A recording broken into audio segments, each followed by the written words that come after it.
2 கொரிந்தியர் 10ஆம் அதிகாரம் 2 கொரிந்தியர் 10ஆம் அதிகாரத்தினுடைய 5ஆம் வசனத்தை நேற்று நம்ம வாசித்தோம். இன்னைக்கு மறுபடியும் வாசிக்கலாம். அவைகளால் நாங்கள் தர்க்கங்களையும் தேவனை அறிகிற அறிவுக்கு விரோதமாய் எழும்புகிற எல்லா மேட்டிமையையும் நிர்மூலமாக்கி எந்த எண்ணத்தையும் கிறிஸ்துவுக்கு கீழ்ப்படிய சிறைப்படுத்துகிறவர்களாய் இருக்கிறோம். நேற்று நான் பேசும்போது தர்க்கங்கள் என்ற டாபிக்ல சில காரியங்களை உங்களோடு கூட நான் பேசிக்கொண்டே வந்தேன். பைபிளில் நடந்த தர்க்கங்களை எடுத்து வசனத்தை அடையாளம் காட்டினேன். சரியா? இன்னைக்கு அது திரும்ப பேச வேண்டாம். ஐயோ, நான் நேற்று அட்டன் பண்ணலையே, நேற்று கலந்து கொள்ளலையேன்னா யூடியூப்ல இருக்குது. சரியா? அப்போது நீங்கள் இன்னைக்கு நம்ம வாசிக்க வேண்டிய காரியம் என்னன்னு கேட்டால், அந்த 5ஆம் வசனத்திலேயே இன்னொரு காரியம் இருக்கிறது. அவைகளால் நாங்கள் தர்க்கங்களையும், இரண்டாவது தேவனை அறிகிற அறிவுக்கு விரோதமாய் எழும்புகிற, கர்த்தரை அறிகிற அறிவுன்னு இருக்கு, பரிசுத்தரை அறிகிற அறிவே அறிவு அப்படின்னு பைபிள் சொல்லுது. நல்ல கவனிங்க, கர்த்தரை அறிகிற அறிவு. இப்போ பார்த்தீங்கன்னா நம்ம கிறிஸ்தவ மார்க்கத்தில் there are lot of so many denomination இருக்குது. சரியா? கத்தோலிக்க மார்க்கம் இருக்கிறது, சிஎஸ்ஐ மார்க்கம் இருக்கிறது. நம்ம சிஎஸ்ஐன்றோம், வட மாநிலங்களில் சிஎன்ஐன்னு சொல்லுவாங்க. அப்புறம் அசம்பிளிஸ் ஆஃப் காட் இருக்குது, பேப்டிஸ்ட் இருக்குது, அப்புறம் லுத்தரன் இருக்குது. லுத்தரன்லேயே தமிழ் இவாஞ்சலிக்கல் இருக்குது, ஆர்காடு லுத்தரன் இருக்குது இல்லையா, பேப்டிஸ்ட் இருக்குது, பேப்டிஸ்டில் ஸ்ட்ரிக்ட் பேப்டிஸ்ட் இருக்குது, ஃப்ரீவில் பேப்டிஸ்ட்னு இருக்குது, அப்புறம் செவன்த் டே அட்வென்டிஸ்ட் இருக்குது, அப்புறம் இந்த மாதிரி கர்த்தருடைய பிள்ளைகளை டிபிஎம் இருக்குது இல்லையா. இப்போ அப்புறம் அசம்பிளிஸ் ஆஃப் காட் இருக்குது. இதை தாண்டி நிறைய பெண்டிகாஸ்டல் சர்ச்சஸ் இருக்குது. இப்படி நிறைய பெயர்கள் வித்தியாசமாக இருந்தாலும் பெரிய கிருபை பைபிள் ஒன்று தான். எல்லா இடத்துலையும் ஒரே பைபிள் தான்.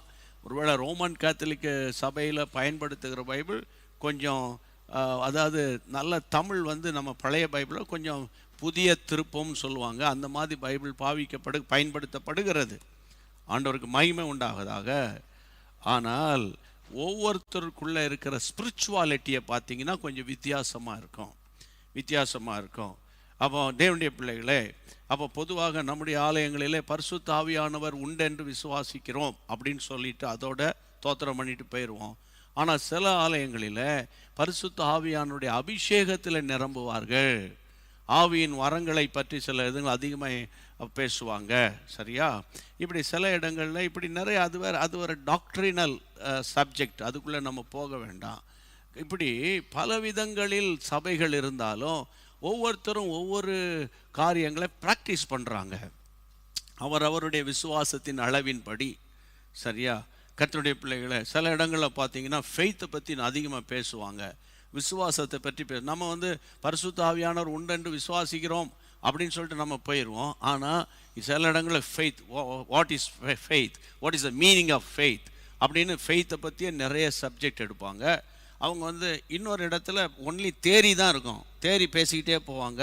சில இடங்களில் போனால் ப்ராக்டிஸ் பண்ணுவாங்க. உதாரணத்துக்கு நான் ஏற்கனவே சொல்லியிருக்கேன், என் மைண்டில் அது வர்றதுனால திரும்ப சொல்கிறேன். சில சபைகளில் பாஸ்டர்ஸ், ஊழியர்கள் விசுவாசிகளுடைய பிரச்சனைக்காக ஜெபிக்க மாட்டாங்க. நீ எங்கேயா போயிட்டு வா, அப்படி இல்லை, நீயே ஜெபம் பண்ணு அப்படின்வாங்க. நீயே ஜெபம் பண்ணு, உன் ஜெபத்தை கர்த்தர் கேட்பார் அப்படின்வாங்க. சரியா? அப்படி நிறைய சபைகளை நான் அடையாளம் காட்டுவேன். அப்படி நிறைய பேர் இருக்காங்க. சில இடங்களில் நீ ஜெபிச்சா ஜெபம் பண்ணு, ஜெபம் பரவாயில்ல, அதை பலவீனலாம் அதெல்லாம் பற்றி கண்டுகொள்ளாது, இப்படி நிறைய விஷயம்லாம் இருக்குது கர்த்தருடைய பிள்ளைகளே. ஆனால் நான் என்ன இன்றைக்கு உங்களோடு கூட பேசுகிறேன்னு கேட்டால், நீங்கள் பார்வையாளர்களாக மட்டுமல்ல, சும்மா ஒரு சந்தாதாரர்கள். இந்த சர்ச்சில் பார்த்தீங்கன்னா சந்தா கொடுத்துக்கிட்டு சுற்றிக்கிட்டு இருப்போம். நம்ம அந்த சந்தா போட்டி ஆளதான் முடிஞ்சு, நான் இந்த மெம்பரு அப்படின்னு, பாஸ்டர்ஸுக்கு காணி கொடுத்துட்டீங்கன்னா நான் இந்த சர்ச் மெம்பர்னு. இந்த பாருங்கள், காணிக்கை கொடுத்து அதிலே திருப்தி ஆகாதீங்க. நீங்கள் பார்வையாளராக மட்டும் இருக்காதீங்க, சந்தாதாரர்களாக இருக்காதீங்க, விசிட்டர்ஸாக இருக்காதீங்க. விசிட்டர்ஸ்னால் என்ன அர்த்தம்? 4 வாரம் போக மாட்டோம், என்னைக்காவது ஒரு வாரம் போயிட்டு அப்படி வந்துடுவோம் பாருங்கள். அப்போ விசிட்டர்ஸாக இருக்காதீங்க. இன்னும் அதை விட இன்னொரு ஸ்பெஷல் விசிட்டர்ஸ் இருக்குதாங்க. அது அவங்க ஸ்பெஷல் மீட்டிங்ஸ் மட்டும்தான் போவாங்க. அப்படி இருக்காதீங்க. இனி வரக்கூடிய காலங்களில் நீங்க ஜெயமுள்ள கிறிஸ்தவர்களாக இருக்கணும் தான் ஆண்டவர் இந்த மைண்டை பற்றி நம்மோடு கூட பேசிக்கொண்டே வருகிறார். நேற்று ஆண்டவர் பேசினார், தர்க்கங்களை மேற்கொள்ள வேண்டும். தர்க்கங்கள், ஆர்குமெண்ட். இந்த ஆர்குமெண்ட் முதல்ல மைண்டில் ஆரம்பிக்கும். சிலர் பயங்கரமாக மைண்டில் வச்சுருப்பாங்க, வெளியே சொல்ல மாட்டாங்க, அப்படியே பார்த்துட்டே இருப்பாங்க. அதுக்கப்புறம் அவங்க ஆர்குமெண்ட் பண்ண ஆரம்பிப்பாங்க. இது தர்க்கங்களையும், அப்புறம் தேவனை அறிகிற அறிவுக்கு விரோதமாய். ஐயா, தேவனை எப்படி வேண்டுமானாலும் அறியலாம் அப்படின்னு இல்லை. சிலர் பார்த்தீங்கன்னா இயேசுவை குழந்தையாகவே பார்த்துக்கிட்டு இருப்பாங்கன்னு வைங்களேன். குழந்தை இயேசு அப்படின்னு பேர் வச்சுருப்பாங்க. அவரை கேட்டா, டே எப்பா, நான் குழந்தையாகி எங்கள் அம்மா அப்பாவோட நான் கீழ்ப்படிஞ்சு இருந்து அதுக்கப்புறம் ஆலயங்களை பிரசங்கம் பண்ணி, தெருவெல்லாம் பிரசங்கம் பண்ணி, ஊரெல்லாம் பிரசங்கம் பண்ணி, 3 வருஷம் ஊழியம் பண்ணி, நான் கல்வாரி சிலுவையில் உங்களுக்கு எல்லாருக்கும் ரத்தம் செஞ்சு மறித்து அடக்கம் பண்ணப்பட்டு 3ஆம் நாள் உயிரோடு கூட எழுந்து பிசாசின் கிரியைகளெல்லாம் அழித்து பிதாவின் வலது பார்சத்தில் உட்கார்ந்துருக்கிறேன். நான் உங்களுக்காக ஒரு வீட்டை ஆயத்தம் பண்ணிக்கிட்டு இருக்கிறேன். நான் மறுபடியும் வருவேன், நான் மறுபடியும் மணவாளனாய் வருவேன்னு அவர் சொல்லுவார். ஆனால் நிறைய பேர் குழந்தை இயேசுவாக பார்த்து அதுக்கு கிறிஸ்மஸ் அன்னைக்கு குடியில் வச்சு, அதாவது நீங்கள் நல்லா புரிஞ்சுக்கணும், சிலர் இயேசுவை சுகமளிக்கிற இயேசுவாக பார்ப்பாங்க. அது உண்மைதான். சிலர் ஆண்டவரை நல்ல கவனிங்க, பாவங்களை மன்னிக்கிறவராக பார்ப்பாங்க. அது உண்மைதான். சிலர் ஆண்டவரை தரித்திரத்தை நீக்கிறவராக பார்ப்பாங்க. அது உண்மைதான். ஆனால் கர்த்தருடைய பிள்ளைகளை, எல்லாவற்றுக்கும் மேலாக ஆண்டவராகிய இயேசு சுகத்தையும் கொடுப்பாரு, சமாதானத்தையும் கொடுப்பாரு, பாவங்களை மன்னிப்பாரு. கடைசியில் நியாய தீர்ப்பு ஒன்று இருக்குது. நியாய தீர்ப்பு எவனிடத்தில் அதிகமாய் கொடுக்கப்பட்டிருக்கிறதோ அவனிடத்தில் அதிகமாய் கேட்கப்படும் அப்படின்னு பைபிளில் சொல்லி இருக்கிறாரு. அவனுக்கு நான் அளிக்கும் பலன் என்னோடு கூட வருகிறது அப்படின்னு ஆண்டவர் சொல்லியிருக்கிறாரு. அதையும் கொஞ்சம் அடிஷனலாக நம்ம சேர்த்துக்கிடணும். எல்லாவற்றுக்கும் மேலாக வானத்தில் எக்கால சத்தம் தொனிக்கும் போது ஆமென், மணவாளன் யாக இயேசு இந்த வானங்களின் வரியாய் வருவார் என்பதை சேர்த்து கொள்ள வேண்டும். இதெல்லாம் அவரை அறிகிற அறிவு. ஏதோ ஒன்றை மட்டும் வச்சுக்கிட்டு அந்த கிரேடில் இருந்துடக்கூடாது. புரியுதா? அப்போ நம்ம கிறிஸ்துவை பற்றி, தேவனை பற்றிகிற அறிகிற அறிவுக்கு விரோதமாக ஒன்று எழும்புதான் மைண்டில். கர்த்தரை அறிகிற அறிவுக்கு விரோதமாக ஒன்று எழும்புதான் அப்படின்னு பவுல் சொல்றாரு. அது என்ன அப்படின்னா சொல்லுது, கர்த்தருடைய பிள்ளைகளே, எல்லா மேட்டிமையான காரியம். இது இந்த மேட்டிமை எனக்குள்ள வந்துட்டனால அதோட ஆண்டவர் அமைதியாயிருவார். ஆண்டவர் என்ன செய்வார்? அமைதியாயிருவார். அவர் சத்தம் காட்டாமல் போயிடுவார். எனக்கு அன்பான கர்த்தருடைய பிள்ளைகளே, மேட்டிமை பல ரூபத்தில் வரலாம், பல விதத்தில் வரலாம். அப்போ இன்றைக்கு பார்த்தீங்கன்னா அவர் அறிகிற அறிவை, அவருடைய அறிகிற அறிவுக்கு விரோதமாக எழும்புகிற எல்லா மேட்டிமை, இது மைண்ட்லேருந்து ஆரம்பிக்கும். மேட்டிமை மைண்டில் வந்தால் பார்வை மேட்டிமையான இவர் என்ன சொல்கிறது, நம்ம என்ன இவர் பேசுகிறாரா பேச்சு, இவர் நாங்கள் தான் கேட்டு கிடக்குமே அப்படின்ற மாதிரி அந்த மேட்டிமையான பேச்சு. அவர் பேசாத இவர் பேசிட போகிறாரா அப்படின்னு. எனக்கு அன்பான கர்த்தருடைய பிள்ளை, மேட்டிமையான எண்ணங்கள். ஐயா, மிருகத்தை கொண்டு ஆண்டவர் பேசுகிறார்னு சொல்லி பைபிள் வாசிக்கிறோம் இல்லையா? யாரை வேண்டுமோ, ஆண்களை, பெண்களை, சிறுவர்களை, சிறுமிகளை, பெரியவர்களை, வாலிபர்களை, படித்தவர்களை, படிக்காதவர்களை, ஏழையை, பணக்காரனை, யாரை கொண்டு வானாலும் ஆண்டவர் பேசிடுவார். அப்போ அந்த மேட்டிமையான எண்ணம் ரொம்ப டேஞ்சர். மேட்டிமையான எண்ணம், அந்த மேட்டிமையான எண்ணம் எந்த சூழ்நிலையில் வருதுன்னு நான் கொஞ்சம் யோசித்து ஜெபம் பண்ணி பார்த்தேன். மேட்டிமையான எண்ணம், மேட்டிமையான வாசிங்களா, உபாகமத்தின் புத்தகம், வேதத்தை திருப்புங்க, 8ஆம் அதிகாரம். உபாகமம் 8ஆம் அதிகாரத்தில் நீங்கள் வாசிக்க வேண்டிய வசனம் என்னன்னு கேட்டால், அதாவது 8ஆம் அதிகாரத்தில் 10ஆம் வசனத்தை வாசிங்க. ஆகையால் நீ புசித்து திருப்தி அடைந்திருக்கையில், உன் தேவனாகிய கர்த்தர் உனக்கு கொடுத்த அந்த நல்ல தேசத்துக்காக அவரை ஸ்தோத்திரிக்க கடவாய். வேகமா வாசித்தேன். 11-12. உன் தேவனாகிய கர்த்தரை மறவாதபடி நான் இன்று உனக்கு விதிக்கிற அவருடைய கற்பனைகளையும் நியாயங்களையும் கட்டளைகளையும் கை கொள்ளாமல் போகாதபடிக்கும் எச்சரிக்கையாயிரு. அடுத்த வசனம், புசித்து திருப்தியாகி நல்ல வீடுகளை கட்டி அவைகளில் குடியிருக்கும் போது உன் ஆடு மாடுகள் திரட்சியாகி உனக்கு வெள்ளியும் பொன்னும் பெருகி உனக்கு உண்டானவைகள் எல்லாம் வர்த்திக்கும் போது உன் இருதயம் மேட்டிமை அடையாமலும். இங்க பாருங்க, 10ஆம் வசனத்திலிருந்து ஆரம்பிக்கிறாரு. அந்த இருதயம் மேட்டிமை என்ற வார்த்தை verse 14ல வருது. நல்ல பைபிள் வாசிக்கணும், டெய்லி சொல்லிட்டு வர்றேன். Bible focused Christian, Bible based Christian. புரியுதா உங்களுக்கு? அப்போ இங்க பாருங்க, ஆண்டவர் பேசுறாரு, உனக்கு எப்போ இருதயம் மேட்டிமை அடையும் அப்படின்னா, நீ புசித்து அப்புறம் திருப்தி அடைந்திருக்கும் போது, கர்த்தர் உனக்கு கொடுத்த எல்லா நல்ல தேசத்துக்காக நீ தோத்திரம் பண்ண மறந்துடும். அதாவது கஷ்ட காலத்தில் நல்லா சொல்கிறேன் கேளுங்க விசுவாசிகளே, கிறிஸ்தவர்களுக்கு நான் பேசுகிறேன். கர்த்தருடைய பிள்ளைகளே, நம்ம கஷ்ட காலத்தில் தோத்துறோம். ஆமாண்டவர் 5 மணிக்கு ஜெபம், தோத்துறோம். ஆமாம், ஃபாஸ்டிங் ப்ரேயர், ஆமாண்டவர் கிருபை செய்யுங்கப்பா, பஸ்ஸுக்கு காசு இல்லை தாங்கப்பா, ஸ்கூலுக்கு போகணும், காலேஜுக்கு போகணுன்னு. இப்போ பாருங்க, ஆண்டவர் பல சில ஆண்டு ஜெபத்தெல்லாம் கேட்டு கர்த்தர் ஆசீர்வதித்து புசித்து திருப்தி அடைந்திருக்கும் போது அவர் சொல்றாரு, கர்த்தர் கொடுத்த நல்ல தேசத்துக்காக நீ என்ன செய்யணும்? அவரை ஸ்தோத்தரிக்க கடவாய்னா தேங்க் பண்ண கடவாய், நன்றி சொல்லு. உங்களுக்கு இந்த மாதிரி ஒரு பெண்ணை கொடுக்குறாங்க, வாய்க்குள்ளே சொல்லிக்கிறீங்க ஸ்தோத்திரம், தேங்க்ஸ், வாய்க்குள்ளே நீங்களே மைண்டுக்குள்ளே அப்படின்னு சொல்லுவீங்களா? அமைதியாக நீங்களே நன்றி சொல்லுவீங்களா? என்னையா ஒரு பெண்ணை கொடுக்குறோம், ஒரு தேங்க்யூ கூட சொல்லலையே, அதுக்கு எப்படி சொல்லுவீங்க? ரொம்ப தேங்க்ஸ், ரொம்ப அப்படின்லாம் பண்ணுவீங்க. ஆனால் ஆண்டவர் சொல்றார், உன் வாயை விரிவாய் திறந்து தோத்திரம் பண்ணு, கையை உயர்த்தி ஸ்தோத்திரம் பண்ணு அப்படின்னு நம்ம டெய்லி பேசிக்கிட்டே வரோம். நிறைய பேர் இன்னும் அந்த வாயை திறந்து ஸ்தோத்திரம் பண்றது இல்லை. சில பேர் வாயை திறந்து தோத்திரம் பண்றது அவங்க காதுக்கே கேட்குமான்னு இல்லையான்னு தெரியல. கர்த்தருடைய பிள்ளைகளை ஒன்று சொல்றார், தோத்திரம் பண்ணு. அப்புறம் நீ நான் கர்த்தரை மறவாதபடிக்கு, அவருடைய கற்பனைகளை நியாயங்களை கை கொள்ளாமல் போகாதபடி எச்சரிக்கையாயிரு. ஒரு காஷன், எச்சரிக்கை. ஆண்டவர் சொல்றாரு, நீ நல்ல செட்டிலா இருக்கும் போதுதான். ஐயா, செட்டில் ஆனவங்க கவனிங்க, இந்த செட்டில் ஆனவங்களால தான் குடும்பங்கள்லையும் சபைகளையும் பிரச்சனை வருது. வேலை கிடைக்காத காலத்தில் சர்ச்சுக்கு முன்னால் உட்காந்துக்கிட்டு இருந்த ஆட்கள் வேலை கிடைக்கணும்னு தானே ஜெபம் பண்ணுறோம். வேலை கிடைச்சோன்னு பாருங்க, அவன் இடவழியில் இடவழியிலேயே ஆராதனை முடியறது முன்னால் போயிடுற ஆட்கள். ஆண்டவர் சொல்றாரு, கற்பனைகளின்படி நடக்க, நியாயம் கை கொள்ள நீ என்ன செய்? எச்சரிக்கையாயிரு. அடுத்த வசனம் 12, நீ புசித்து திருப்தியாகி நல்ல வீடுகளை கட்டி அவைகளில் குடியிருக்கும் போது. இப்போ சமீபத்தில் ஒரு வீடு பிரதிஷ்டைக்கு நான் போயிருந்தேன்னா, அங்கேயும் அந்த பாஸ்டர் வந்தாங்க, நல்ல அருமையான செய்தியை கொடுத்தாங்க. அப்போ அவங்க இந்த வசனத்தை பயன்படுத்தினாங்க. அப்போ புசித்து திருப்தியாகி நல்ல வீடுகளை கட்டி அதில் குடியிருக்கும் போது, அப்போ நீ ஆண்டவரை நினைக்கணும்பான்னாங்க. நான் பேசும்போது சொன்னேன், கொஞ்சம் டீட்டெயிலாக சொன்னேன். வீடை சுற்றி வராத, வீட்டில் போயிடுச்சே, யார் கோடு போட்டாங்க அப்படின்னு பார்த்துக்கிட்டு இருக்காத, அந்த வீடு அங்கே தாண்டாப்பா இருக்கும்.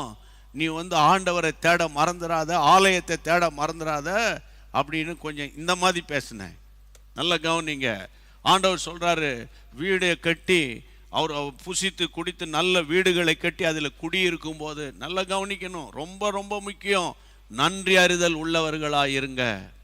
இதுதான் இன்னைக்கு நம்ம சமுதாயத்தில் ரொம்ப ரொம்ப ரொம்ப ரொம்ப ரொம்ப ரொம்ப ரொம்ப ரொம்ப என்னத்தை சொல்றது, வளர்த்த ஆட்கள், அந்த வளர்த்த கடை மாறில் பாயுதெல்லாம் சொல்கிறாங்கல்ல, அந்த மாதிரி தகப்பன் கஷ்டப்பட்டு பிள்ளைகளை உருவாக்குறாங்க, தாய் உருவாக்குறாங்க.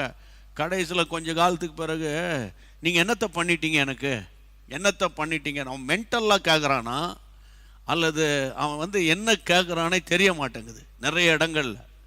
நல்லா கவனிக்கணும் கர்த்தருடைய பிள்ளைகளை. ஆண்டவர் சொல்கிறாரு, நீ நல்ல வீடுகளை கட்டி குடியிருக்கும் போது வீட்டை சுற்றி வராத. அதுக்குன்னு வீடை சுற்றி வர வேண்டாம்னு சொல்லலை, அது இருந்த இடத்தெல்லாம் கிடக்க போகுது. ஆண்டவர் தோத்திரம் பண்ணு. ஆண்டவர் சொல்றாரு, அந்த வீட்டை கட்டி குடியிருக்கும் போது உன் ஆடு மாடுகள் திரட்சியாகி உனக்கு வெள்ளியும் பொன்னும் பெருகி உனக்கு உண்டான எல்லாவற்றையும் வர்த்திக்க. ஆடு மாடெலாம் யார் பிரதர் வீட்டில் இருக்குது? சென்னையில் இருக்கா, கோயம்புத்தூரில் இருக்கா, திருச்சியில் இருக்கா, புதுக்கோட்டை, ராமநாதபுரத்தில் எங்கே இருக்குது? ஏதோ 1-2 வீட்டில் வேணால் இருக்கலாம். அப்போ இது எதை குறிக்கிறது? தேவனுடைய ஆசீர்வாதத்தை. அந்த நாட்களில் கர்த்தருடைய பிள்ளைகளை பார்த்தீங்கன்னா ஆடுகள், மாடுகள், ஒட்டகங்கள், அப்படி தானே அந்த இஸ்ரவேல் ஜனங்களுடைய ஆசீர்வாதங்கள். அப்போ இந்த நாட்களில் கர்த்தருடைய பிள்ளைகளை இது ஒரு பெரிய ஆசீர்வாதத்துக்கு அடையாளம். ஆசீர்வாதத்துக்கு அடையாளம். பொன்னும் பெருகி உனக்கு உண்டாயிரு வர்த்திக்கப்படும் போது உன் இருதயம் மேட்டிமை ஆகாமலும் உன்னை அடிமைத்தன வீடாகி எகிப்திலிருந்து புறப்பட பண்ணினவரும் அப்படின்னு ஆரம்பிக்கிறாரு. எங்கேருந்து ஆரம்பிக்கிறார்? உன் இருதயம் மேட்டிமை வந்துடக்கூடாது. ஆமாம், அந்த வீட்டை கட்டினேன், அது என் பேரில் தான் இருக்குது. அந்த வீட்டு கலர் அடிச்சிருக்கேன் பாருங்கள், எப்படி இருக்கு? ஆமாம், இது இன்டீரியர் பண்ணியிருக்கேன் பாருங்கள், நல்லா இருக்கா? நல்லா இருக்கா? நல்லா இருக்குன்னு சொல்லணும். நல்லா இல்லைன்னா கூட நல்லா இல்லைன்னு சொல்லணும். நல்லா இருக்குன்னா என்ன? நல்லா இல்லாமல் போனாலும் கர்த்தருக்கு தோத்திரம் பண்ணுங்க, கர்த்தருக்கு தோத்திரம் பண்ணுங்க. எனக்கு அன்பான கர்த்தருடைய பிள்ளைகளே, இந்த நாட்களில் எப்போதுமே நம்முடைய பழைய காரியங்களை நினைக்கணும். நினைச்சா தோத்திரம் பண்ணிட்டு அதை பற்றியே பேச மாட்டோம், கர்த்தரை பற்றி பேசுவோம். ஆமேன், ஆமேன். கர்த்தருக்கு மகிமை உண்டாவதாக. பெரியவங்களாம் அப்படி தான், சும்மா ஓயாமல் பேசிகிட்டு இருக்க மாட்டாங்க. பெரியவங்க வயசில் மட்டுமல்ல, ஸ்பிரிச்சுவல்லையும் பெரியவங்க ரொம்ப டூ மச்சாக தங்களையே பூஸ்ட் படுத்திகிட்டே இருக்க மாட்டாங்க, தங்களையே பேசிகிட்டு கிடக்க மாட்டாங்க. அப்போ இங்கே பாருங்கள், உன் இருதயம் மேட்டிமை அடையாமல் எப்போ மேட்டிமை அடையும்? புசித்து குடித்து திருப்தி அடையும் போது. அதுக்கப்புறம் கர்த்தரை மறந்துட்டேனா மேட்டிமை அடையும், வசனத்தை மறந்துட்டா மேட்டிமை அடையும். புசித்து குடித்து நல்ல வீடுகளை கட்டி, வீட்டில் சூப்பரான ஒரு வீடை ஆண்டவர் கொடுத்தா அந்த வீடை பார்க்கும்போது தான், ஆண்டவரே இதுக்கெல்லாம் நான் தகுதியாப்பா, ஆண்டவர் ஒரு காலத்தில் வாடகை கூட வழி இல்லாமல் கடந்து எனக்கு இவ்வளோ இந்த வீட்டை கொடுத்தீங்களப்பா, எங்கள் நாட்டில் எத்தனையோ வீடுகள் இல்லாத மக்கள் வசிக்கிறாங்களே, அவர்களோட நான் ஏமாத்துறேன்ப்பா அப்படின்னு தோத்திரம் பண்ணுனா ஆண்டவர் உங்கள் பிள்ளைகளை உங்களை விட அதிகமாக ஆசீர்வதிச்சிருவார். கர்த்தருக்கு மகிமை உண்டாகட்டும். இப்படிப்பட்ட ஆசீர்வாதங்கள் வரும்போது தான் உன் இருதயம் ஆசீர்வாதம் வந்தோன்னு நான் இருதயம் மேட்டிமை கொஞ்சம் டீட்டெயிலாக சொல்லட்டா? மேட்டிமைனா என்னென்னு? சர்ச்சுக்கு கூப்பிடுறீங்களா? அப்படியா? அங்கே எப்படி இது ஏசி இருக்கா அப்படின்னா, ஏசி இருக்கா அப்படின்வாங்க. ஏன் ஏசியில் இருக்க? இல்லைன்னா இருக்க மாட்டியோ? எங்கே படுத்து கிடந்த ஆரம்ப காலங்களில்? நல்லா கவனிக்கணும். அப்போ நீ என்ன கேட்கலாம், உங்கள் இடத்துல ப்ரேயர் சென்டரில் ஏசி இல்லையா? ஏசி இருக்குது. எதுக்கு போட்டோன்னா சுற்றி வர மக்களை தொல்லை பண்ணக்கூடாது. சுற்றி வர மக்கள் நம்மளை தொல்லை பண்ணுறாங்க, நம்ம அவங்கள தொல்லை பண்ணக்கூடாது. நம்முடைய ஆராதனை முறையே ஆர்ப்பரிக்கிறது, துதிக்கிறது, வாயை திறந்து தோத்திரம் பண்ணுறது. ஆமேன். அப்போ கர்த்தருடைய பிள்ளைகள் அவங்களுக்கு இடைஞ்சலாக இருக்கக்கூடாது தான் நம்ம ஜெபம் பண்ணி ஆண்டவர் காரியங்களை வாய்க்க பண்ணியிருக்கிறாரு. அப்போ ஏசி கொடுத்தா தோத்திரம், ஏசி இல்லைனாலும் தோத்திரம். அந்த ஒரு மாதிரி ஒரு இருதயத்துக்கு நீங்கள் வரணும்னு நான் இயேசுவின் நாமத்தில் அன்போடு கூட கேட்குறேன். அது மாதிரி கொஞ்சம் லைஃப்பில் அந்த சஃபிஸ்டிகேஷன் வந்த உடனே, கொஞ்சம் ஸ்டாண்டர்டாக வந்தோடனே ஒரு மாதிரி அப்படி பார்க்குறது, மற்றவங்கள பார்க்குறது. இது இந்த சர்ச் நமக்கு நம்ம சர்ச்செலாம் ஹைஃபை ஹைஃபை இருக்கணும். இந்த நான் என்ன சொல்கிறேன் கேட்டால், இருக்குதோ இல்லையா, ஆண்டவர் நம்ம எப்படி நம்முடைய தாழ்வில் நம்மை நினைத்தவரை துதியுங்கள். நம்முடைய தாழ்வில் மைண்டை பற்றி பேசிட்டு வரேன்.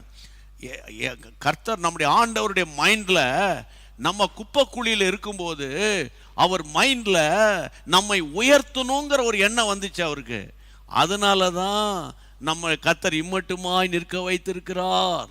இப்போ இலங்கையில் அவ்வளோ கஷ்டப்படுறாங்க, அவங்களோட நம்ம பெரிய ஆளா? ஆப்கானிஸ்தானில் ஒரு நாளைக்கு 1 கோடி மக்கள் சாப்பாடு வசதியில் கஷ்டப்படுறாங்களா? பெரிய ஆளா? நம்ம பெரிய ஆளாங்கிறேன். கர்த்தருடைய பிள்ளைகளை தேவ கிருபை ஏதோ இம்மட்டுமாய் சாப்பிட்டுட்டு இருக்கிறோம். இனி எப்படி இருப்போம் நமக்கு தெரியாது. கர்த்தருடைய பிள்ளைகள் அப்போ அந்த மேட்டிமை பற்றி தான் நான் பேசிட்டு வரேன். எனக்கு அன்பான கர்த்தருடைய பிள்ளைகளை, நம்ம இன்னொரு காரியத்தை சொல்லிட்டு நம்ம ஜெபம் பண்ணலாம். அப்போது தானியேல் தீர்க்கதரிசியின் புத்தகத்தில் நீங்கள் பார்க்க வேண்டிய வசனம் 5ஆம் அதிகாரம், தானியேல் 5:20 வாசியுங்கள். ஆமென். 5:20 Daniel chapter 5 verse 20. அவருடைய இருதயம் மேட்டிமையாகி, அவருடைய இருதயம் இருதயம் மேட்டிமையாகி, அவருடைய ஆவி கர்வத்தினாலே கடினப்பட்ட போது, அவருடைய ஆவி கர்வத்தினாலே கடினப்பட்ட போது, அவர் தமது சிங்காசனத்திலிருந்து தள்ளப்பட்டார். அவர் தமது சிங்காசனத்திலிருந்து தள்ளப்பட்டார். அவருடைய மகிமை அவரை விட்டு அகன்று போயிற்று. மகிமை அற்று போயிட்டு. இந்த இருதயம் அது அந்த ராஜாவை பற்றி பேசப்படுகிறது. அது சப்ஜெக்ட்லாம் உங்களுக்கு தெரியும். ஆனால் நான் இன்னைக்கு என் உள்ளத்தில் என் மைண்டில் இருக்குது என்னன்னா, இந்த மேட்டிமை அல்லது மனமேட்டிமை. ரொம்ப கவனமாக இருக்கணும், கவனமாக இருக்கணும் கர்த்தருடைய பிள்ளைகளே. நான் என்னையும் சேர்த்தான் சொல்கிறேன். கர்த்தர் எவ்வளோ உயர்த்தினாலும், சாம் ஜெபத்துரை அண்ணன் பேசும்போது அடிக்கடி அவங்க சொல்கிற வார்த்தை, கர்த்தர் நம்ம எவ்வளோ உயர்த்தினாலும், கர்த்தர் நம்ம எவ்வளோ ஆசீர்வதித்தாலும், நம்ம தாழ்மை உள்ளவங்களாக இருக்கணும். ஆமென். தாழ்மை உள்ளவங்களாக இருக்கணும். தாழ்மை உள்ளவனுக்கு தான் அவர் கிருபை அளிக்கிறார். அப்போ வசனம் சொல்லுகிறது, அவருடைய இருதயம் மேட்டிமையாகி. இருதயத்தில் மேட்டிமை வந்தவுடனே கர்த்தருடைய பிள்ளைகளை வசனம் சொல்லுகிறது, ஆவியில கர்வம் வந்துடும். கர்வம், ஆவியில கர்வம், அந்த ப்ரைடுன்றோம்ல, ஸ்பிரிட் வந்து அந்த ப்ரைடு, அந்த ஆவி, அவனுடைய ஸ்பிரிட் வந்து ப்ரைடாயிரும், பெருமையாகணும்.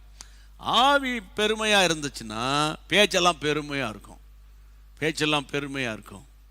பேச்செல்லாம் பார்த்தீங்கன்னா, நான் அது பண்ணேன், இதை பண்ணேன், அதை பண்ணேன். சிலர் வந்து கேட்கவே அருவருப்பாக இருக்கும். அப்படியே பெருமையாக பேசிட்டு கிடப்பாங்க. பெருமை. கர்த்தருடைய பிள்ளைகளே, வசனம் சொல்லுகிறது, அவருடைய ஆவி கர்வத்தினாலே கடினப்பட்டது. கடினப்பட்ட போது அவர் சிங்காசனத்திலிருந்து தள்ளப்பட்டார். அவருடைய மகிமை அவரை விட்டு அகன்று போயிட்டு. அதான் ரொம்ப முக்கியம். என் அன்பு தேவனுடைய பிள்ளைகளே, இன்றைக்கு நான் உங்களோடு கூட இந்த சத்தியத்தை பேசுகிறேன். அதாவது இருதயம் கடினப்பட்டுறக்கூடாது, இருதயத்தில் மேட்டிமை வந்துடக்கூடாது. மேட்டிமையான அவங்க என்ன சொல்கிறது, நம்ம என்ன கேட்குறது. நிறைய நல்ல கவனிங்க. அதாவது கர்த்தருடைய பிள்ளைகள் நிறைய பேர் வந்து அந்த நாட்களில், அதாவது எங்கள் வயசுக்கு உள்ள ஆட்கள்லாம் வந்து ஒன்றுன்னா டப்புன்னு வாய் திறந்து, இதுனா இப்படி இருக்க நீங்கள் இப்படி சொல்கிறீங்களே எப்படின்னு மனம் திறந்து பேசுவாங்க. ரெண்டாவது, எங்களை மாதிரி ஆட்கள் சொல்கிறதையும் எங்கள் வயசு உள்ளவங்க கேட்பாங்க. ஆனால் இந்த காலத்தில் என்னென்னா, அது சிம்பிளாக சொல்கிறேன், ஃபோன் எடுக்க மாட்டான். அவனுடைய எதிர்ப்பை தெரிவிக்கிற முதல் ஸ்டெப் என்னென்னா, ஃபோன் எடுப்பதில்லை, ஃபோன் எடுக்கிறது இல்லை. அதுதான் அவனுடைய அந்த ஸ்பிரிட்டு, கடினப்பட்ட ஸ்பிரிட்னா ஃபோன் எடுக்கிறது கிடையாது. ஃபோன் எடுக்கிறது கிடையாது. மெசேஜ் அனுப்பினால் பதில் பார்க்கறது கிடையாது, கண்டுக்கிறதே கிடையாது, பார்க்கறதே கிடையாது. ரொம்ப ஹார்ட் ஹார்ட்டட், ஸ்டோனி ஹார்ட்டட், சொல்ல முடியாத ஸ்டோனி ஹார்ட்டட். அதனால தான் அடிக்கடி ஆண்டவர் தோத்திரம் பண்ணுவோம். ஆண்டவரே, நான் வந்து இந்த 90s அதெல்லாம் பிறக்கலப்பா, எங்களை அதுக்கு முன்னாலே பிறக்க வச்சிட்டீங்கப்பா, தோத்திரம்ப்பா அப்படின்னு நான் ஆண்டவரை தோத்திரம் பண்ணுவேன். ரொம்ப ஹார்ட் ஹார்ட்டட், ஸ்டோனி ஹார்ட்டட். அவன் இருதயத்தில் என்ன யோசிக்கிறான், என்ன பண்ண போகிறான், என்ன பண்ணியிருக்கிறான், ஒன்றுமே கண்டுபிடிக்க முடியாது. அப்படிப்பட்ட ஒரு ஜெனரேஷன் மத்தியில் நம்ம வாழ்ந்துக்கிட்டு இருக்கிறோம். இப்போ கர்த்தருடைய பிள்ளைகளை, அப்போ 2000க்கு பிறகு பிறந்ததெல்லாம் என்ன எப்படியோ, இனி பிறக்க போகிறது எப்படியோ அவருக்கு தான் தெரியும்பா, எனக்கு ஒன்றும் தெரியாது. புரியுதா உங்களுக்கு? அதனால் இந்த நாட்களில் நான் பாரத்தோடு உங்களோடு பேசி கொண்டிருக்கிற வார்த்தை என்னன்னு கேட்டால், இந்த இருதயம் மேட்டிமை ஆகும்போது ஆவியில கர்வம், அப்புறம் வந்து இந்த ஆவியில கர்வம் வந்தோன்னா அந்த ஹார்ட் வந்து கடினமாயிரும். ஸ்டோனி ஹார்ட்னு சொன்னல, ஹார்ட் கடுமையானோடனே ஆண்டவர் சிங்காசனத்திலிருந்து தள்ளப்பட்டார். அப்போ அந்த உயர்வு வந்து அப்படியே சரிய ஆரம்பிக்கும். உயர்வு சரிய அவங்க மேலே இருந்த மகிமை, க்ளோரி அவங்கள விட்டு போயிடும். அப்போ இதுக்கெல்லாம் என்ன காரணம்? மேட்டிமை. தேவனை அறிகிற அறிவுக்கு விரோதமாய் வருகிற மனமேட்டிமை. அப்போ என் அன்பு தேவனுடைய பிள்ளைகளே, நீதிமொழிகளின் புத்தகத்தில் 16ஆம் அதிகாரம், நீதிமொழிகள் 16-18 எடுத்து வாசித்து பாருங்களேன். அங்க என்ன சொல்லப்பட்டிருக்கிறது?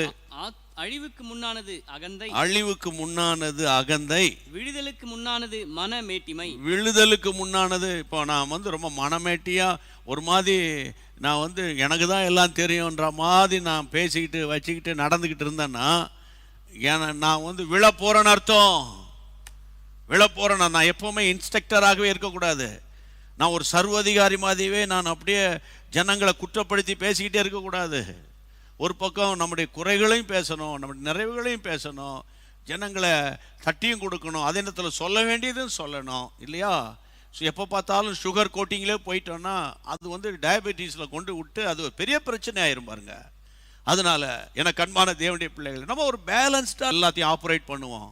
ஐயா, கர்த்தருக்கு முன்பாக தாழ்மைப்படணும், கர்த்தருக்கு முன்பாக தாழ்மைப்படணும். அப்போது கர்த்தர் நம்மை உயர்த்துவார், கர்த்தர் நம்மை உயர்த்துவார். கர்த்தருக்கு முன்னால தாழ்மைப்படணும், தாழ்மை உள்ளவங்களா இருக்கணும். எனக்கு எல்லாம் தெரிஞ்ச மாதிரி பண்ணிட்டு, சிலர் எல்லாம் பண்ணிட்டு வந்து ஆளோட ஆளா உட்காந்துக்கிட்டு இருப்பாங்க, எல்லாம் பண்ணிடுவாங்க, எல்லாம் கமெண்ட்ஸ் கொடுப்பாங்க, எல்லாம் பேக் ஃபயர் பண்ணுவாங்க, எல்லாம் பண்ணுவாங்க. ஆனால் வந்து ஆளோட ஆளா உட்காந்து ப்ரைஸில் அப்படிலாம் பண்ணிக்கிட்டு இருப்பாங்க. கடைசியில் பார்த்தீங்கன்னா அவன் தான் பயங்கர நம்பர் 1 அக்யூஸ்டாக இருப்பாங்க. அவங்க நினச்சிடுவாங்க நம்ம செய்கிறது யாருக்கு தெரியாது, யாருக்கு தெரியாது, இவங்கள வயசான ஆளுங்க, அவன் பாடு பேசிட்டு இருப்பாங்க அப்படின்னு. கர்த்தருடைய பிள்ளைகளை, நான் ஒன்று சொல்கிறேன், கர்த்தருடைய பிள்ளைகள் இன்னசென்ட்டாக இருந்தாலும் என் ஆண்டவர் எப்போதும் இன்னசென்ட்டாக இருக்க மாட்டார், என் ஆண்டவர் எப்போதும் இன்னசென்ட்டாக இருக்க மாட்டார். அதனால் நீங்கள் சோர்ந்து போயிடாதீங்க. கர்த்தருக்குள்ளே எப்போதும் நம்ம இன்னசென்ட்டாக இருப்போம். அவர் நமக்கு வேண்டிய கிருபைகளை கொடுத்து நம்மை ஆசீர்வதிப்பார். ஆமென். அப்போ இந்த மேட்டிமை, திரும்ப வாங்க ஜெபம் பண்ண போகிறோம். நம்ம இயேசுவின் நாமத்தினால 2 கொரிந்தியர் அந்த 10ஆம் அதிகாரத்தில் நம்ம வாசித்த அந்த வசனத்தை மறுபடியும் எடுத்து அந்த வசனத்தின்படி நம்ம இப்போ ஜெபம் பண்ண போகிறோம். 10ஆம் அதிகாரம் 5ஆம் வசனத்தை, அவைகளால் நாங்கள் தர்க்கங்களை நேற்று பார்த்துட்டோம், இன்னைக்கு பார்த்து கொண்டிருக்கிற தேவனை அறிகிற அறிவுக்கு விரோதமாய் எழும்புகிற எல்லா மேட்டிமையை நிர்மூலமாக்கி எந்த எண்ணத்தையும், பாருங்க எந்த எண்ணத்தையும், அங்கதான் மைண்டு, அந்த தாட்ஸ், அது எந்த எண்ணத்தையும் கிறிஸ்துவுக்குள் கீழ்ப்படிய, எந்த எண்ணமா இருக்கட்டும், அது எப்படிப்பட்ட பொல்லாத எண்ணமா இருக்கட்டும், தீய எண்ணமா இருக்கட்டும், கடுமையான எண்ணங்களா இருக்கட்டும், கிறிஸ்து இயேசுக்குள்ளே கீழ்ப்படிய என்னப்படுத்துறோம், சிறைப்படுத்துகிறோம். அதுதானே முடியாம கஷ்டப்பட்டு கிடக்கிறேன். எனக்கு அன்பான கர்த்தருடைய பிள்ளைகளே, நீங்க வாசிங்க, இதுக்கு நம்ம என்ன செய்யணும் அப்படின்னா வசனத்தை சொல்வோம். 4ஆம் வசனம் 10:4 என்ன சொல்லுகிறது? எங்களுடைய போராயுதங்கள் மாம்சத்துக்கு ஏற்றவளாய் இராமல், மாம்சத்தின்படி இல்லாம அரண்களையே நிர்மூலமாக்கத்தக்க தேவனுடைய பலமுள்ளவைகளாய் இருக்கிறது. இந்த போராயுதத்தை வச்சுதான் நாங்க இந்த மாதிரி எந்த எண்ணங்களையும், அதாவது தர்க்கங்கள், கர்த்தரை அறிகிற அறிவுக்கு விரோதமாக எழும்புகிற எல்லா விதமான மேட்டிமையான எண்ணங்கள் எல்லாவற்றையும் கிறிஸ்து இயேசுக்குள் சிறைப்படுத்துகிறோம். இது எப்படி முடியும்? சிறைப்படுத்த முடியுமா? தேவையில்லாத எண்ணங்கள்லாம் வந்து அவங்களால தான், இவங்களால தான், அவங்க தான் பண்ணாங்க, இவங்க தான் பண்ணாங்க, அல்லது இந்த எண்ணம் அந்த எண்ணம் ஏகப்பட்ட குப்பைக்குழி மாதிரி இருக்கே, இதை எப்படி நான் கண்ட்ரோல் பண்ணுறது, சிறைப்படுத்துகிறது அப்படின்னா அந்த 4ஆம் வசனத்தை இன்னொரு முறை நீங்கள் பாருங்கள். எங்கள் போராயுதங்கள், அப்போ எங்ககிட்ட இருக்கிற வெப்பன்ஸ் மாம்சத்து பிரகாரமானது அல்ல, ஆனால் அரண்களையே நிர்மூலமாக்கத்தக்க வெப்பன்ஸ் எங்ககிட்ட இருக்குது. அது என்னதுன்னு கேட்டால் தேவனுடைய பலன். ஆமென். தேவனுடைய பலன், தேவனுடைய பலன். தேவனுடைய பலன்னா என்னது? தேவனுடைய பலன்னா பரிசுத்தாவின் வல்லமை தான் தேவனுடைய பலன். வேற எங்க இருக்கு? தேவனுடைய பலன் எதுல இருக்கு? பலத்தினாலும் அல்ல, பராக்கிரமத்தினாலும் அல்ல, ஆவியினாலேயே ஆகும். அப்போ உங்க மைண்ட்ல வருகிற தேவையில்லாத காரியங்களை, தேவன் விரும்பாத காரியங்களை, பொறாமையின் ஆவிகளை, எரிச்சல்களை நீங்க அடக்குவதற்கு இந்த மைண்ட்ல அப்படி கையை வச்சுக்கிட்டு அந்நிய பாஷைகளை பேசி ஜெபம் பண்ணுங்க. அது படிப்படியாய் தணிகிறதை நம்ம ஃபீல் பண்ணுவோம். ஆமென். கர்த்தர் பார்த்து கொள்வார். கர்த்தரால் கூடாது ஒன்றும் இல்லை அப்படின்ற மாதிரி நீங்க சொல்லி நீங்களே தலையில கை வச்சு அந்நிய பாஷைகளை பேச பேச பேச பேச பேச, எனக்கு அன்பான கர்த்தருடைய பிள்ளைகளே, இந்த மாம்சத்தின் எண்ணங்கள், மாம்சத்தின் எண்ணங்கள் அந்த வசனத்தில் நம்ம தெளிவாய் வாசிக்கிறோம் இல்லை? அவன் 3ஆம் வசனம் சொல்கிறார், நாங்கள் மாம்சப்படி தான் நடக்கிறோம், ஆனால் மாம்சத்தின்படி போர் செய்ய மாட்டோம். பவுல் சொல்கிறார்ல 3ஆம் வசனத்தில், நாங்கள் மாம்சத்தின்படி போர் செய்ய மாட்டோம். விசுவாசிகளாகிய நீங்களும் நானும் நமக்கு விரோதமாய் வருகிற போராட்டங்கள் எந்த மனுஷன் மூலமாக வரலாம், எங்கேருந்து வரலாம். அவங்க மாம்சத்தின்படி போராடக்கூடாது. வாட்ஸ்அப்பில் அடித்தானா நான் ஒன்று அடிக்கிறேன், இல்லை எல்லாம் வாட்ஸ்அப் சண்டை, எல்லாம் கவனி. ஆமாம், மெசேஜ் அனுப்பிட்டு அவன் தெரியாதனமாக உள்ளே ஒதுங்கியிருக்கிறியே, உனக்கு தான் நான் பேசிக்கிட்டு இருக்கேன். இயேசுவின் நாமத்தினால பேசிகிட்டு இருக்கேன். கர்த்தருடைய நாமத்தினால. எங்கள் போராயுதங்கள் மாம்சத்துக்கு பிரகாரமாக அல்ல. அப்படி அங்கங்கே தூண்டி விட்டுறது. இதனால் தான் அவங்க தான் சொன்னாங்க, இவங்க தான் சொன்னாங்க, அவங்க தான் சொன்னாங்க. கடைசியில் பார்த்தா கர்த்தருடைய பிள்ளை நான் சொல்லலை, அதுக்கு முன்னே அவன் சொல்கிறான், நான் ரெக்கார்ட் பண்ணி வச்சிருக்கிறேன் பாரு, ரெக்கார்ட் பண்ணி வச்சிருக்கிறேன் பாரு. எனக்கு அன்பான கர்த்தருடைய பிள்ளை, உளவுத்துறையே தோற்று போயிடும் போல. இன்னைக்கு உளவுத்துறையே தோற்று போயிடும். சின்ன சின்ன பசங்கள்லாம் இன்னைக்கு ரெக்கார்ட் பண்ணிக்கிட்டு அலையிறானுங்க. அதனால் கர்த்தருடைய நாமத்தினால சொல்கிறேன், இயேசுவின் நாமத்தினால இந்த மாதிரி எண்ணங்களெல்லாம் சிறைப்படுத்துவதற்கு ஒரே ஒரு ஆயுதம், அது மாம்ச பிரகாரமான ஆயுதம் இல்ல, அந்த ஆயுதம் தேவனுடைய பலன். தேவனுடைய பலன் என்னது? பரிசுத்தாவின் அபிஷேகம். அந்த அபிஷேகத்தை நீங்க பயன்படுத்துங்க, அபிஷேகத்தை சார்ந்து கொள்ளுங்க. உங்களை பத்தி 1008 அலிகேஷன் வரட்டும், ஏதாவது சொல்லிட்டு போட்டோம். ஆமா இப்ப என்ன, என் மீட்பர் உயிரோடு இருக்கிறார், நீ எனக்கு சாப்பாடு கொடுக்குற, நீ எனக்குப்பா சாப்பாடு கொடுக்குற, என் ஆண்டவர் எனக்கு சாப்பாடு கொடுக்குறாரு, எனக்கு ஆண்டவர் ஷர்ட் கொடுக்குறாரு, ஆண்டவர் எனக்கு பேண்ட் கொடுக்குறாரு இல்லையா?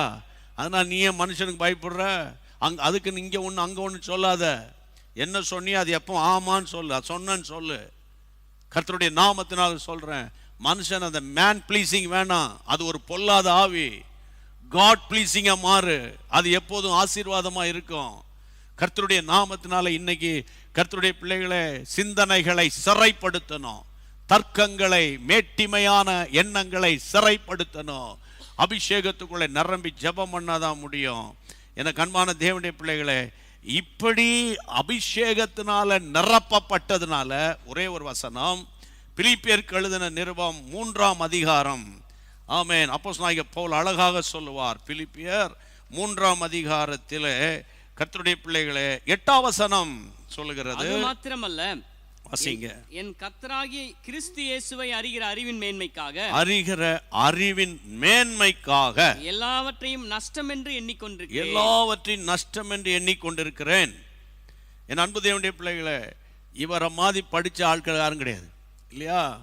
மேன்மையான ஒரு வாழ்க்கை செய்த தேவ மனிதன் சொல்றாரு, கிறிஸ்துவை அறிகிற அறிவின் மேன்மைக்காக எல்லாவற்றையும் நஷ்டம் என்று எண்ணுகிறேன். அப்படின்னு எல்லாவற்றையும் என்னத்தை நஷ்டம் என்று என்றாரு? 4ஆம் வசனத்திலிருந்து பாருங்க.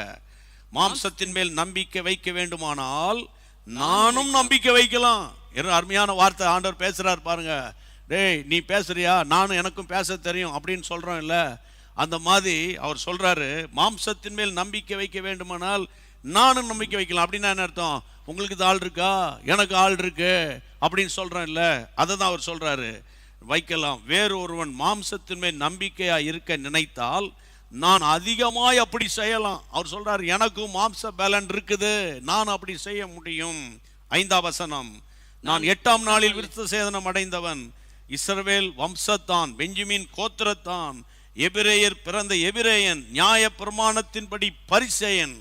அப்புறம் சொல்றாரு, பக்தி வைராக்கியத்தின்படி சபையை துன்பப்படுத்தினவன், நியாய பிரமாணத்துக்குரிய நீதியின்படி குற்றம் சாட்டப்படாதவன், ஆகிலும், அருமையான வார்த்தை, ஆகிலும் எனக்கு லாபமாய் இருந்த எவைகளையோ அவைகளெல்லாம் கிறிஸ்துவுக்காக நஷ்டம் என்று எண்ணினேன். ஆமேன், ஆமேன். கிறிஸ்துவை வச்சு லாபம் சம்பாதிக்கல அவரு, புரிஞ்சா? கிறிஸ்து என்ற ப்ராடக்டை வச்சு வியாபாரம் பண்ணல. புரியுதா உங்களுக்கு? அவர் சொல்றாரு, கர்த்தருடைய பிள்ளைகளே, வசனம் அழகாக சொல்லுகிறது, அருமையான ஒரு வார்த்தை, லாபமாயிருந்தவைகளை எவைகளை கிறிஸ்துவுக்காக நஷ்டம் என்று எண்ணுகிறேன். அது மாத்திரமல்ல, என் கர்த்தராகிய கிறிஸ்து இயேசுவை அறிகிற அறிவின் மேன்மைக்காக எல்லாவற்றையும் நஷ்டம் என்று எண்ணிக்கொண்டிருக்கிறேன். இதுதான் கர்த்தருடைய பிள்ளைகளை. ஏனென்றா இது எப்படி அவரால் முடிஞ்சோம்? அந்த ஸ்தேவான் சாவுக்கே மரணத்துக்கே இவர் தான் காரணம். சபைகளை துன்பப்படுத்தின மனுஷன், பயங்கரமான டஃப் கேரக்டரு. அப்படிப்பட்ட ஒரு மனுஷன் இப்படி கிறிஸ்துவுக்காக எல்லாவற்றையும் நஷ்டம் என்று, நஷ்டமும் குப்பையுமா என்றான்னு சொல்றாரு. இது எப்படி முடியும்? இது எப்படி முடியும்? சிலர் பார்த்தீங்கன்னா, நாங்கள் ரொம்ப ஹைஃபை ஃபேமிலி, நாங்கள் எப்படி இறங்கி வர முடியும், நாங்கள் இந்த ஸ்டாண்டர்டில் இருக்கிறோம், எப்படி வர முடியும் அப்படின்னா, அபிஷேகம் நுகத்தை முறிக்கும். அபிஷேகம் நுகத்தை முறிக்கும். ஆவியில் நிரம்பி நீங்கள் ஜெபம் பண்ண ஆரம்பிச்சுன்னு வைங்க, ஆமாம், எதெல்லாம் நீங்கள் மேன்மையாக எண்றீங்களோ அதையெல்லாம் நஷ்ட குப்பையுமா எண்ணுவீங்க. ஆமேன். அப்போ அபிஷேகம்தான் அது போராயுதம். இந்த அபிஷேகமாகிய போராயுதங்களை நீங்கள் வைத்து உங்கள் எண்ணங்களில் ஓடுகிற தேவனுக்கு பிரியமில்லாத காரியங்களை சிறைப்படுத்த முடியும். எவ்வளவு முக்கியமான சப்ஜெக்ட். ஆமா, கர்த்தருடைய பிள்ளைகளை, நான் தொடர்ந்து ஆண்டவர் சுத்தமான தொடர்ந்து இதை தான் நம்ம பேசிக்கிட்டு வரோம். தொடர்ந்து நம்ம பேசுவோம் கர்த்தருடைய நாமத்தினால். ஏன்னா இந்த சிந்தையில வருகிற போராட்டம் கொஞ்சம் நஞ்சம் கிடையாது. ஒரு பக்கம் நம்ம ஜெபம் பண்றோம், பைபிள் வாசிக்கிறோம், ஆவியில நிரம்புறோம், அந்நிய பாஷை பேசுறோம், எல்லாம் பண்றோம். கடைசியில் இப்படி செஞ்சு விட்டாங்களே, இப்படி பண்ணிட்டாங்களே, அவங்க தான் தடுத்துட்டாங்க, அவங்க தான் என் பையனுக்கு நல்ல பொண்ணு வந்ததை கெடுத்து விட்டான், அல்லது என் மகளுக்கு நல்ல ஒரு மாப்பிள்ளை வந்ததை இவன் தான் தடுப்புட்டான். நீ அப்படிலாம் நினைக்காதீங்க, அப்படிலாம் நினைக்காதீங்க. சமீபத்தில் ஒரு சகோதரி சொன்னாங்க, எனக்கு நிச்சயம் ஆகிப்போச்சு, எல்லாம் பண்ணிட்டாங்க. கடைசியில் என்ன சொல்கிறாங்கன்னா, அவங்க சொன்னாங்களா, அவளுக்கு அவங்க வீட்டில் பாவம் கஷ்டப்படுற, சரி பையனுக்கு ஒரு 7 லட்ச ரூபாயில் கார் வாங்கி கொடுக்கலாம், அவனுக்கு கேட்டிருக்கானுங்க. அப்படி சரின்னு இவங்க கஷ்டத்தில் ஒத்துக்கிட்டாங்களாம், பாருங்கள், ஒத்துக்கிட்டாங்களாம். அப்புறம் கொஞ்சம் பவன் நகையெல்லாம் கொடுக்குறேன்னு சொன்னாங்களாம். இப்போ இந்த திருமணம் நெருங்க அவன் கேட்குறான், அந்த தம்பியும் அல்லாத அவங்க அம்மா அப்பா எல்லாரும் கேட்குறாங்களாம், 7 லட்ச ரூபா கார் வேணாம், எனக்கு 20 லட்ச ரூபா கார் தான் வேணும். நான் கேட்குறேன், அவன் அந்த கலெக்டர் ஆஃபீஸில் வேலை செய்கிறானா அப்படின்னு கேட்குறேன். அவன் எங்கே கிடக்கான் அந்த பைய அப்படின்னா. கடைசியில் பார்த்தா அவன் பாருங்கிறாங்க, பிரதர் உங்கள் ஃபோன் உங்கள் ஃபோட்டோலாம் ஃபோனில் காமிக்கிறான், எனக்கு ஜிபிஎஸ் ராபின்ஸ் ரொம்ப க்ளோஸ்ன்னு காமிக்கிறான், நீங்கள் அவன் பக்கத்தில் நிற்கிற மாதிரி செல்ஃபி எடுத்து வச்சுக்கிறான் அப்படின்னு நான் சொன்னேன். அதுலேருந்து ஒரு முடிவு பண்ண, இந்த செல்ஃபி குல்பி எடுக்கிற மாதிரி யார் கூடயும் போய் நம்ம நிற்கக்கூடாது, புரியுதா? கூட்டங்களில் நின்னா யாரோ 4 பேர் ஆசையாக ஒரு ஃபோட்டோ எடுத்துக்கிறாங்க அப்படின்னு சொல்லுவாங்கல்ல. இனிமேல் ரொம்ப ஜாக்கிரதையாக இருக்கணும்னு நான் ஒரு முடிவு பண்ணியிருக்கிறேன். இந்த மாதிரி பையனுங்க பாருங்கள், அவன் சொல்கிற அவன் என்ன வேலை செய்கிறான்னு சொன்னால் நீங்கள் சிரிப்பீங்க. அவருக்கு 20 லட்ச ரூபாய்க்கு கார் வேணுமா? என்ன பண்ணலாம் அவனை? நீங்கள் சொல்லுங்க பார்க்கலாம், என்ன பண்ணலாம்? சரிங்களா? கர்த்தருடைய பிள்ளைகளை, காரணம் என்னன்னு கேட்டால், ஒன்றுமே இல்லைனாலும் பந்தா, தமிழ் நம்ம சென்னையில் சொல்கிற மாதிரி பந்தா, வெட்டி பந்தா, ஒரு பைசாவுக்கு பிரயோஜனம் கிடையாது.